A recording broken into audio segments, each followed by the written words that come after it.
Pulitzer Prize-winning author Neil Sheehan, author of the book A Bright Shining Lie, has a new book out, A Fierce Peace in a Cold War. Bernard Schriever and the Ultimate Weapon. What is an ICBM?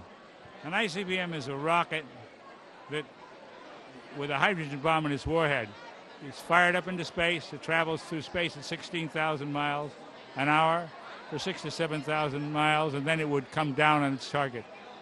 It crosses. There's no way to stop it. They've never been used.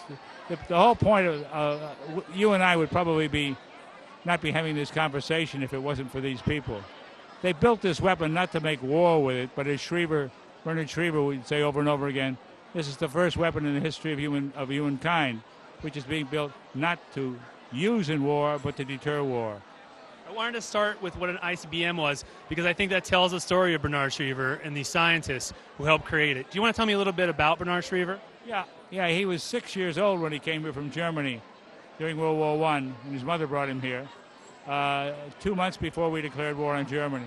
He grew up down in Texas, got into the Army Air Corps, and was a protege of General Arnold, Hap Arnold, who was the founder of the U.S. Air Force during World War II. Then went to work on bringing science into the Air Force to utilize science, and saw that this weapon would guarantee the peace, because if we had it, we could deter the Russians from doing anything that would trigger a nuclear war. And then he ended up creating a nuclear stalemate. It's referred to by the nuclear people as mutual assured destruction. In other words, neither side could get a surprise attack on the other, because they would destroy themselves in the same process.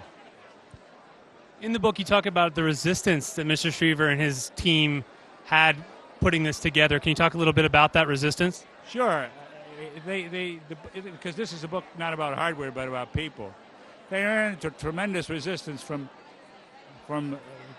Curtis LeMay, who was the head of the Strategic Air Command, the great bomber leader from World War II, who went over the edge in his later years, and he became the model for the general in Kubrick's Dr. Strangelove. Jack D. Ripper was the general's name. And so Schriever and the people who worked with him ran into tremendous resistance from the bomber people, and they had to overcome it, and they did. They got to Eisenhower, and Eisenhower understood what they were trying to do and gave them carte blanche just in time. He signed off on September 13th, and he had his heart attack 10 days later.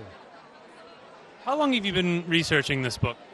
I worked on the book for 14 years altogether, but 10 intensive years. I did 52 interviews with Schriever. I interviewed another 120 people, everybody who was alive who worked with him, chasing the Grim Reaper, because these people were older men, and I had to catch them before the Grim Reaper did. They all cooperated with me. Schriever told everybody who worked with him, talk to this man, tell him the truth. And he gave me all of his papers, and his diary, all of which were terribly valuable, but this book is written not as an academic history. It's written as a fast-paced narrative in novelistic form, because I believe in recreating history for the reader, bringing the reader into history, and that's what I do here.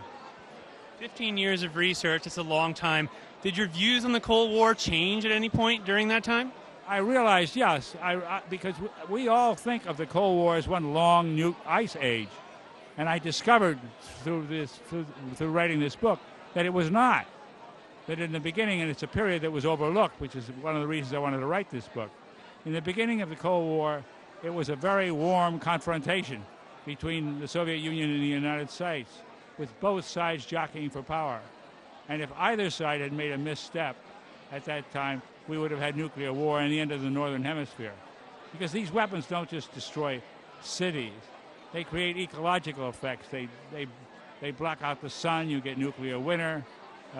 You'd have destroyed the whole Northern Hemisphere in a war between the two sides. And Schriever and company prevented that from happening. Are there Bernard Schrievers in the military right now? I would hope so. I don't know who they are, but I would hope they are. I think the Air Force, this man was very famous within the Air Force, and he became the father of the modern high technological Air Force. even though this is not a book. Book is not about technology. It's about people. And when he died, there are 10 four-star generals in the U.S. Air Force. 9 of them marched behind his coffin. As the chief of staff at the time said, we're not going to bury him as a four-star general. We're going to bury him as a chief of staff. It was quite a moving occasion. The author is Neil Sheehan. The book is A Fiery Peace in a Cold War. Thank you so much. Thank you.